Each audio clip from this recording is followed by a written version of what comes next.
آج کا ناظرین ہمارا موضوع جو ہے وہ بڑا ہی ایک خاص بھی ہے اور عام بھی ہے۔ عام اس حساب سے ہے کہ ہم اسے نارمل لائف میں بالکل ہی اگنور کر چکے ہیں، ہم اس چیز کو مانتے ہی نہیں ہیں کہ یہ کوئی چیز ہوتی بھی ہے، اور خاص اس لیے ہے کہ اللہ تعالیٰ نے کلام پاک میں بھی اس کے بارے میں ارشاد فرمایا ہے، اور حضور اکرم صلی اللہ علیہ وآلہ وسلم نے دیگر مقامات پر اس کے بارے میں بتایا ہے کہ یہ کتنی بڑی چیز ہے۔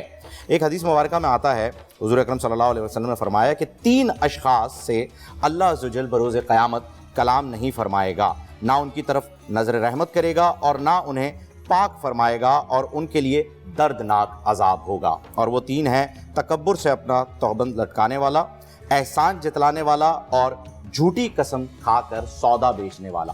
ناظرین، آج ہم احسان جتلانے والے کی ہی بات کریں گے، کیونکہ عموماً ہم نے یہ دیکھا ہے کہ جب کوئی ہمارے ساتھ بھلائی کرتا ہے تو ہم یہ سمجھنے لگتے ہیں کہ ہم اس کے لائق تھے، ہم اس قابل ہیں، یہ تو ہمارا بڑپن ہے کہ اگلا ہم پر احسان کر رہا ہے، بلکہ وہ احسان نہیں کر رہا، وہ تو اپنا فرض ادا کر رہا ہے، بھائی ہم پر احسان کوئی کر ہی نہیں سکتا۔ یہ آج کے دور میں ہماری نیچر بن چکی ہے۔ ہم کسی کے اوپر اگر کسی کی مدد کر دیں تو ہم اس کے احسان جتائے بغیر اس کا پیچھا نہیں چھوڑتے، تصویریں اپلوڈ کرنے لگ جاتے ہیں، اگر کسی کے ساتھ چیریٹی کر دیتے ہیں تو، اگر کسی کی بیٹی کے لیے جہیز کے لیے کوئی فرنیچر کے 5-10 ہزار روپے کھانے کی بریانی کی دیگ وغیرہ کروا دی، رہتی دنیا تک یہ بتائیں گے یار فلاں کی بیٹی کی شادی ہم نے کروائی تھی، بھائی یہ کروایا تھا۔ تو اس دنیا میں ایسے لوگوں کے ساتھ جو ہو رہا ہے کرن، آج یہ معاشرہ کہاں پہنچ چکا ہے اور ہماری تعلیمات کیا ہیں؟ ہم جب بھی کوئی ٹاپک لے کر آتے ہیں تو یہی سوچتے ہیں کہ یہ ٹاپک ہم اس پہ کیا بات کریں گے، یہ تو اتنی کوئی امپورٹنٹ چیز نہیں ہے، لیکن جب یہاں بیٹھتے ہیں، مفتیان کرام کے ساتھ بیٹھتے ہیں، ان باتوں کا پتہ چلتا ہے کیا احکامات ہیں ان کے لیے، تو یہ معلوم ہوتا ہے گویا کہ ہم یہ سارے کام کر رہے ہیں۔ یقین جانیے ناظرین، ہم یہ سارے کام کر رہے ہیں جن کے لیے منع فرمایا گیا ہے، اور اس کی اہمیت اور اس کا جو عذاب بتایا گیا ہے اسے ہم نے سرے سے اگنور کیا ہوا ہے۔ آج ہم اسی پر بات کریں گے۔ جی ہاں بالکل، آپ درست فرما رہے ہیں۔ اور پھر ناظرین گرامی، جب ہم یہاں پر بات کرتے ہیں، جس ٹاپک کی جانب آپ نے اشارہ کیا، تو مولا علی کرم اللہ وجہ فرماتے ہیں کہ جس پہ احسان کرو اس کے شر سے بچو۔ تو ایک جانب آپ نے اشارہ کیا ان لوگوں کی جانب کہ جو احسان کرتے ہیں اور پھر سمجھتے ہیں کہ ہم نے ہی جو کچھ کیا ہے وہ ہم نے کیا ہے۔ نہیں بھائی، اللہ نے ہمیں وسیلہ بنایا، اسی وجہ سے ہم کسی کے کام آئے۔ پھر دوسری جانب وہ لوگ ہمیں دکھائی دیتے ہیں کہ جن پر احسان کیا جاتا ہے یا جن کے لیے کچھ کیا جاتا ہے، تو وہ یہ سوچتے ہیں کہ یہ تو ہمارا حق تھا، یہ تو ہمارے لیے ہی تھا، اسی وجہ سے ہو گیا ہے۔ تو کیوں ہمارے درمیان پھر کیا وہ انسانیت اور وہ جو انسان کے اندر ایک دل ہوتا ہے اور اس کے اندر جو انسانیت ہوتی ہے، کیا وہاں کہیں فقدان ہے؟ کیا وہاں کہیں ہم لیک کر رہے ہیں؟ ایسا کیوں ہو رہا ہے؟ یہ معاشرتی طور پر ایسا ہو گیا ہے یا پھر ہم انسان ہی ایسے ہیں؟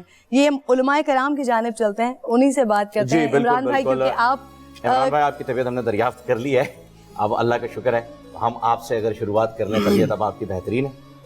جی سب سے پہلے تو آپ طبیعت کے بارے میں۔ جی اللہ کا بڑا کرم ہے، بالکل زبردست بہترین۔ چلیں اب ٹاپک کی طرف۔ بسم اللہ الرحمن الرحیم۔ سب سے پہلے تو میں آپ حضرات کا بہت شکر گزار ہوں، کیونکہ بہت زیادہ میسیجز اور فون پہ جو رابطے ہو رہے ہیں، تو آپ حضرات جس انداز میں، خوبصورت انداز میں لوگوں تک بات کو پہنچانے کی کوشش کر رہے ہیں، اور جس کی معاشرے کو میں یہ سمجھتا ہوں کہ بہت اشد ضرورت ہے، آپ چن چن کے، ہماری بہن بھی اور ہمارے ماشاءاللہ فہیم بھائی بھی، اللہ تعالیٰ آپ حضرات کو اس کی بہت بہت جزائے خیر عطا فرمائے۔ آمین۔ جو آپ نے موضوع چھیڑا ہے، اسی کے دائیں اور بائیں دیکھیں تو 2 چیزیں اور بھی نکلتی ہیں۔ میں یہ سمجھوں گا کہ اگر وقت اجازت دے تو ہم ان 2 موضوعوں کو بھی اس کے ساتھ لے کے چلیں گے تو معاملہ زیادہ آسانی سے سمجھ بھی آ جائے گا اور ہمارا ٹاپک بھی پورا ہو جائے گا۔ اور وہ یہ ہے کہ دینے والا جو چیز دے رہا ہو، احسان کر رہا ہے، اس کا کیا جذبہ ہونا چاہیے، جس کو ہم اخلاص کہیں گے، اور جس کو نعمت مل رہی ہے، جیسے آپ نے فرمایا کہ وہ کہتا ہے میرا یہ حق تھا، بالکل، تو اس کے کیا جذبات ہونے چاہیے، یعنی کہ شکر گزاری والے۔ تو اخلاص دینے والے کی طرف سے یہ بھی ساتھ ملے گا تو معاملہ ٹھیک چلے گا، اور جس کو دیا جا رہا ہے، چاہے وہ رب کی طرف سے کوئی نعمت آ رہی ہے یا کسی بندے کی طرف سے آ رہی ہے، وہ بھی حقیقت میں تو رب کی طرف سے ہی ہے، تو اس میں شکر کی کیفیت ہے۔ اس میں اہل بیت عظام سے، چونکہ ہمارا سارا کچھ جڑا ہی اہل بیت عظام حضور صلی اللہ علیہ وسلم کے مبارک گرانے صحابہ کرام کے ساتھ ہے، تو امی جان امی عائشہ جو اہل بیت کا چشم و چراغ ہیں، امی جان کی عادت مبارکہ تھی، امی جان امی عائشہ عفیفہ کائنات فرمایا کرتی تھی اور ان کا یہ عمل تھا کہ جب بھی کسی کو کوئی چیز دیتی وہ آگے سے کہتا بارک اللہ تو آگے سے کہتی بارک اللہ، وہ آگے سے کہتا جزاک اللہ تو آگے سے کہتی جزاک اللہ، یعنی جو وہ اکرمک اللہ، جو وہ جملے دعائیہ دیتا جس کو دیا جاتا تو آگے سے وہی جملے دیتی. اور حتیٰ کہ اپنے ملازمین سے، گھر کے افراد سے یہ بات فرمائی ہوئی تھی کہ یہ جاتے جاتے بھی کوئی دعائیہ کلمات دے تو وہ بھی آ کے بتانا ہے، جاتے جاتے بھی کوئی دعائیہ کلمات دے تو وہ بھی آ کے بتانا ہے. وہ دعائیہ کلمات بھی کہہ دیتی. تو آغا صاحب عجیب بات لکھی ہے کتابوں میں کہ امی جان سے جب پوچھا جاتا کہ آپ ایسے کیوں کرتی ہیں، امی خدیجہ سے جب پوچھا جاتا، امی عائشہ سے، اور چونکہ تھوڑے دن پہلے امی خدیجہ کا ذکر کیا اور اللہ کی شان کہ کیسی شان والی اللہ نے ہمیں مائیں دی.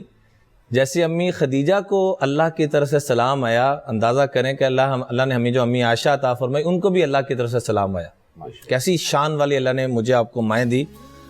ہم ساری زندگی اللہ کا سجدے میں سر رکھ کے اس نعمت کا شکر ادا کرنا چاہتے تو رب کعبہ کی قسم شکر ادا نہیں کر سکتے. تو امی عائشہ کیا کرتی کہ ملازمین کو فرمایا ہوا تھا کہ جب بھی کوئی آئے اور جو جاتے جاتے بھی دعائیہ کلمات کہہ کے جائے تو واپسی پہ آ کے مجھے بتانا ہے.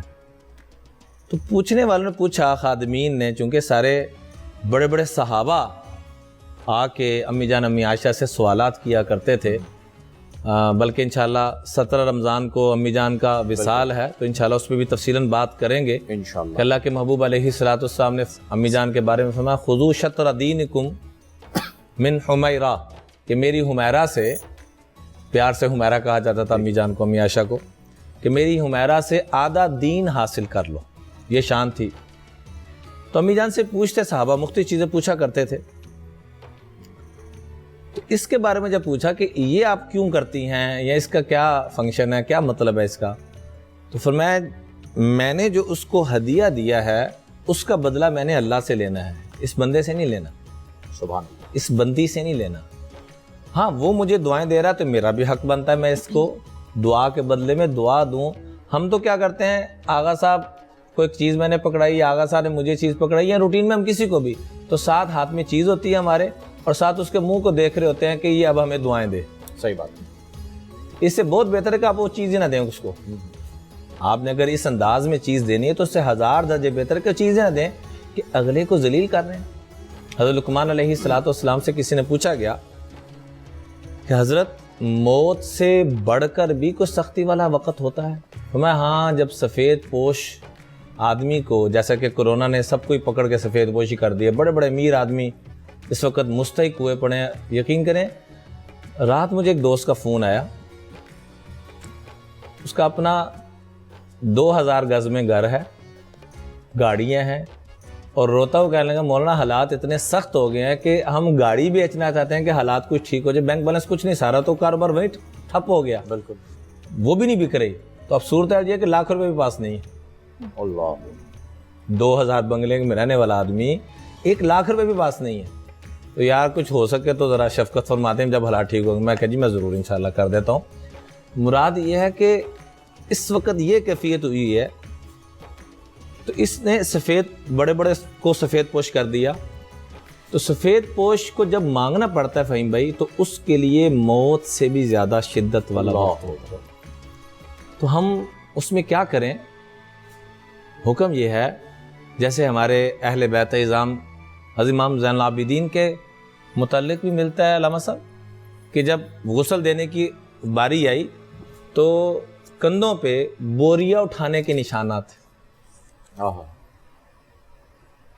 اور جب دنیا سے پردہ فرمایا تو لوگوں کے یہ الفاظ تھے مات ابونا، ہمارے والد ہمارے باپ دنیا سے چلے گئے.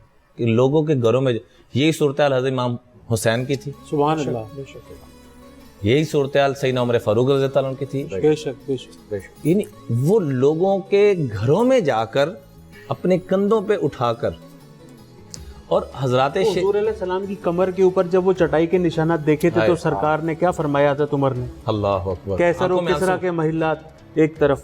کیسر و کسریٰ کے محلات, بڑا خوبصورت اشارہ فرمایا آغا صاحب نے. کیسر و کسریٰ کے محلات وہ کریں جو اللہ کی نافرمانیاں کر رہے ہیں, اور یہاں اللہ کے محبوب خاتم النبیین کے چٹائی کے نشانات. لیکن امت کو آگے سکھا کے کیا گئے, اور صحابہ کرام کا اہل بیت سے جو محبت کا تذکرہ تھا, بیچ میں ایک بات ذہن میں آ گئی. ایک مرتبہ حضرت امام حسن رضی اللہ تعالیٰ عنہ اپنے کندھوں پہ وزن اٹھا کے لے کے جا رہے تھے, تو سیدنا عثمان غنی رضی اللہ تعالیٰ عنہ وہ آئے اور آ کے کہا, حضرت میں نے آپ کو خادم دیے تھے, آپ نے ان کو کیوں نہیں دیا؟ اور آنکھوں میں آنسو. کہا خادم بیمار تھا, چھٹی پہ گیا ہوا ہے. تو کہا یہ خادم کہاں چلا گیا تھا؟ اللہ اکبر, اللہ اکبر, اللہ, یہ خادم کہاں چلا گیا تھا؟ حالانکہ حضرت عثمان غنی رضی اللہ تعالیٰ عنہ عمر میں بہت بڑے, رتبے میں بہت بڑے, سسر بھی ہیں, امام حسن کے سسر بھی ہیں. اور کیا فرما رہے ہیں کہ آپ نے ملازم کو کیوں نہیں کہا جی وہ چھٹی پہ بیمار تھا؟ حضرت عمر فاروق کا بھی وہ واقعہ ہے اس کے اندر مل جاتا ہے نا کہ جاؤ لکھوا کے لاؤ کہ میں غلام. جی جی جی بالکل, کتنی خوبصورت بات ہے کہ لکھوا لاؤ کہ میں اتنا لکی, میں اتنا خوش قسمت کہ میں زندگی میں بھی آقا علیہ السلام کی خدمت کی, اور جانے کے بعد ان کے گھرانے کی خدمت کی, اور اس کو اپنا احسان, آپ نے فرمانا کہ دوسروں پہ احسان کرنا اپنا احسان سمجھ رہے ہیں, اور باقاعدہ لکھوایا. اور اللہ کی شان, جب آخری وقت آیا تو اس پرچے کو باقاعدہ منگوایا. آخری وقت میں زبان سے وہی چیز نکلتی ہے جو اندر موجود ہوتی ہے. بے شک زبان سے کلمہ اسی انسان کے نکلتا ہے جو اندر موجود ہوتا ہے. کل اناء, یہ قاعدہ ہے, کل اناء ینزح بما فیہ, ہر برتن سے وہی شے ٹپکتی ہے جو اندر موجود ہوتی ہے. کیا بات ہے جی, سبحان اللہ. تو سیدنا عمر فاروق رضی اللہ عنہ آخری وقت اہل بیت سے اتنی محبت تھی حضور کے گھرانے سے. دیکھیں حضور کے گھرانے سے جس کو محبت ہے وہ تو مومن ہی نہیں ہے نا. بے شک. اور تو وہ ہستیاں سیدنا صدیق اکبر اور سیدنا عمر فاروق کے بارے میں تو خاص طور پہ حضرت علی المرتضیٰ نے فرمایا, انہما امام الہدا, یہ دونوں ہدایت کے امام ہیں, و شیخ الاسلام, دونوں اسلام کے بڑے شیخ ہیں, و مقتدا بہما, اور دونوں اقتدا کے قابل ہیں, ومن اقتدا بہما عصما, اور جو ان کی اقتدا کرے گا میں علی المرتضیٰ فتویٰ دیتا ہوں کہ وہ جنت میں جانے والا شخص بن جائے گا. سبحان اللہ. یعنی آپس میں ایسا محبت, پیار, گلدستہ. یہاں ہم ایک دوسرے کی بات دوسری طرف نکل گئی, لیکن یہ ضروری تھی آپ نے جس طرف فہیم بھائی اشارہ فرمایا, کیونکہ ان لوگوں کا جو ہمارے اوپر احسان ہے نا, بالکل آج ہم وہ فراموش کر چکے ہیں. دیکھیے آپ میرے اوپر احسان کرتے ہیں, میرا یہ بھی حق بنتا ہے کہ میں اس کا حق ادا کروں, لیکن اس سے بڑھ کر جن کے صدقے ہمیں دین ملا, جن کے صدقے ہمیں سب کچھ ملا, ان ہستیوں کا احسان ہمارے اوپر سب سے زیادہ اس کا حق بنتا ہے. بہرحال میں عرض یہ کر رہا تھا کہ احسان کرنا کسی پہ, اور اس کی دعائیں لینے کے لیے نہیں کرنا, تصویریں لینے کے لیے نہیں کرنا, چرچا کے لیے نہیں بننا, کیونکہ حدیث پاک کہتا ہے من تصدق یرائی فقط اشرک, جو چرچے کے لیے اور احسان جتلانے کے لیے صدقہ خیرات کرے گا تو وہ اللہ کے ساتھ اس اپنے آپ کو بھی شریک کر رہا ہے, تو گویا کہ شرک کا وہ مرتکب ہو رہا ہے. تو ریاکاری سے بچنا ہے. جیسے آپ نے شروع میں مقدمے میں حدیث پڑھی کہ کل قیامت میں اللہ ان لوگوں کو نہیں دیکھے گا, وہ اسی وجہ سے ہوتا ہے کہ یہ شرک کا مبتلا ہو رہا ہے, جو ریاکاری کے ساتھ اس معاملے کی طرف آئے گا. تو اس لیے گزارش یہ ہے کہ آج کل چونکہ ایسے حالات چل رہے ہیں تو غریب سے غریب کیا, امیر سے امیر بھی غریب تر ہوتا جا رہا ہے. بالکل. اللہ تعالیٰ اپنے فضل و کرم سے, اپنے حبیب کے صدقے, اہل بیت اعظام کے صدقے, صحابہ کے صدقے, اولیاء کے صدقے, اللہ ان وباؤں کو ٹالے. اور جتنی بھی اور بھی وبائیں ہیں, یہ وبا تو وہ ہے جو مشہور ہو گئی ہے, بالکل, حالانکہ اس سے بڑھ کر کروڑوں گنا اور بھی وبائیں ہیں جس سے لوگ پریشان ہیں. اللہ تعالیٰ اپنے حبیب کے صدقے, ان کے مبارک گھرانے کے صدقے سے ان وباؤں کو ختم فرمائے. باقی انشاءاللہ مزید باتیں عرض کرتے ہیں. آمین آمین آمین. آپ کے پاس کوئی سوال ہے؟ نہیں, آپ کیجئے. علامہ صاحب, میں یہ ایک آیت کا ترجمہ جو ہے وہ میں نے ایک پڑھا, میں نے سوچا آپ سے جو ہے وہ اس پر ضرور ڈیٹیل لی جائے. اللہ تعالیٰ فرماتے ہیں کم و بیش ترجمہ, اے ایمان والو اپنے صدقے باطل نہ کرو, احسان رکھ کر اور ایذا دے کر.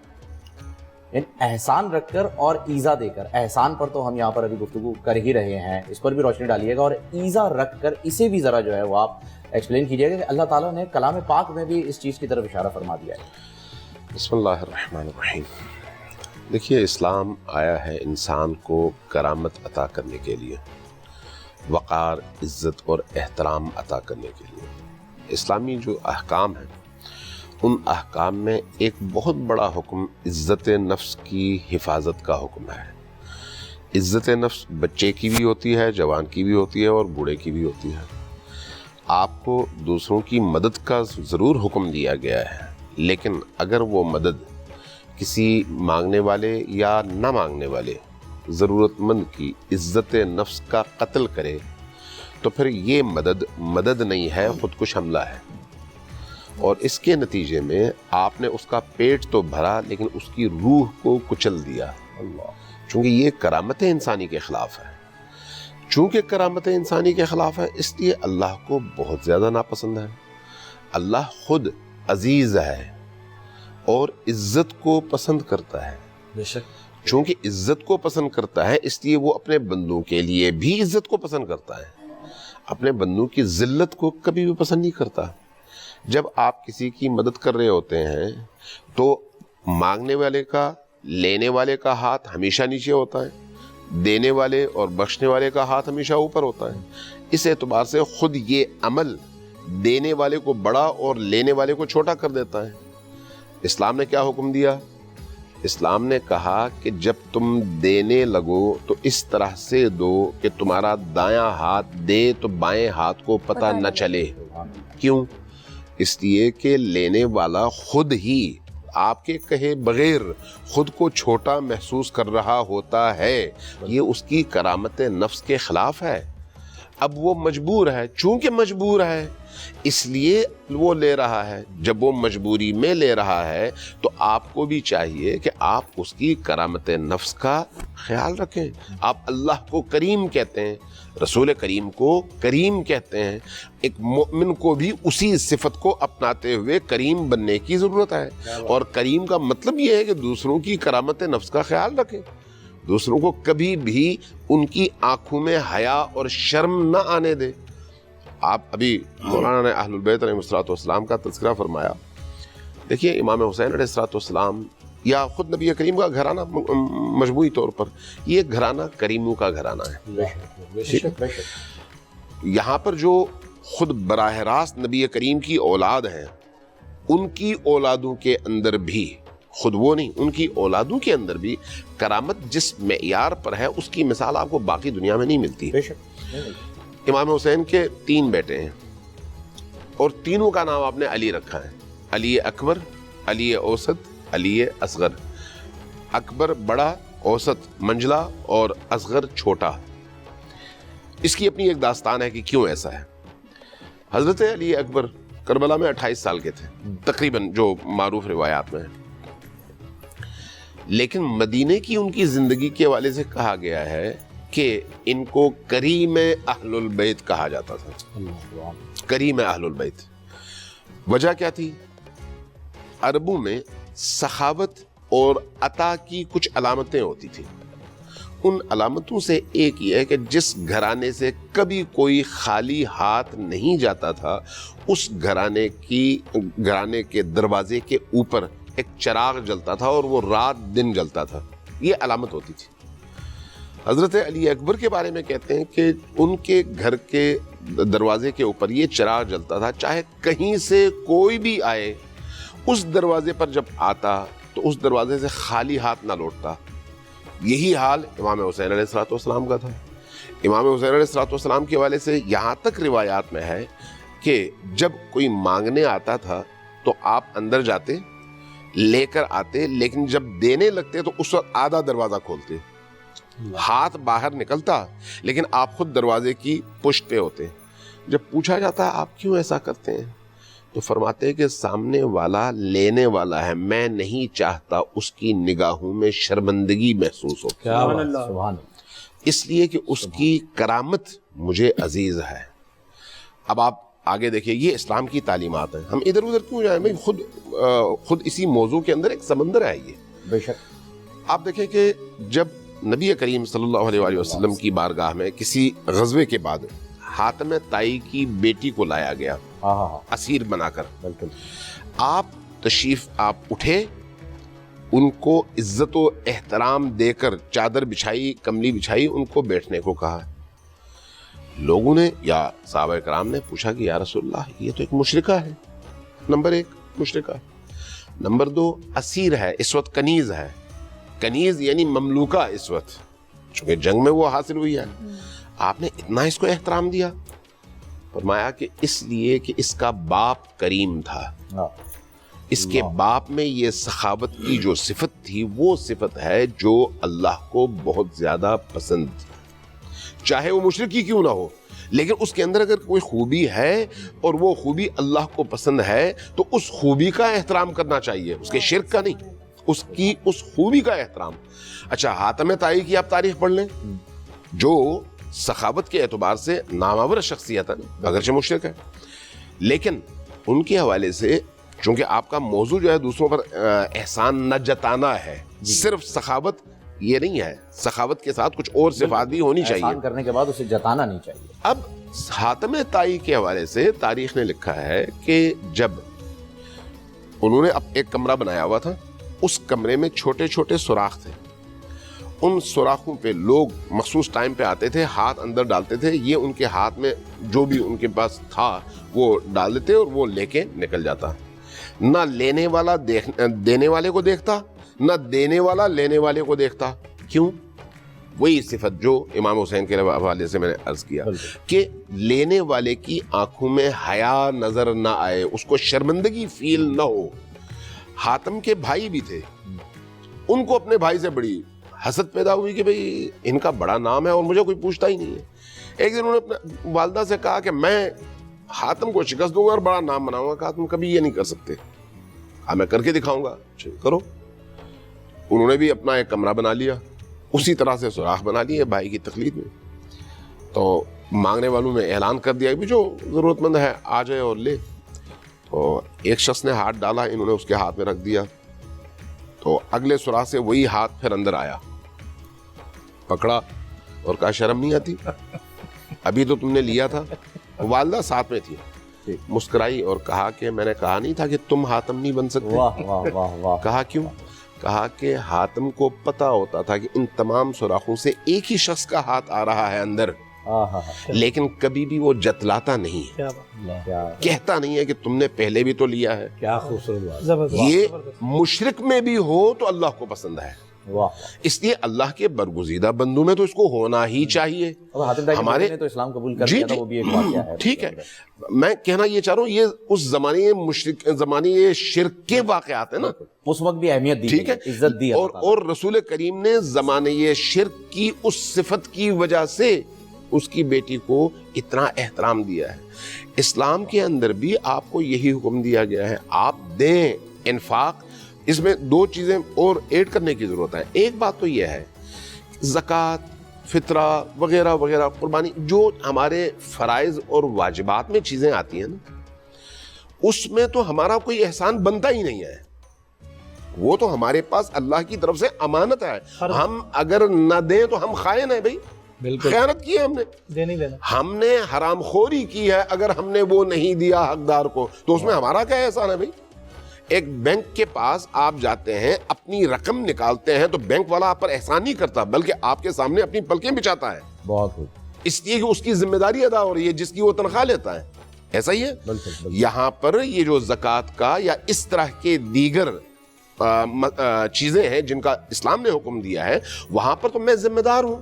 ذمہ دار ہونے کے ناطے میں اگر کسی کو دیتا ہوں تو نہ صرف یہ کہ میرا احسان نہیں ہے، یہ لینے والے کا احسان ہے کہ وہ میری ذمہ داری ختم کر رہا ہے۔ سبحان اللہ۔ اب آگے اس سے انفاق ہے، یہ انفاق میں نہیں آتا، یہ آپ کی ذمہ داری کی ادائیگی ہے۔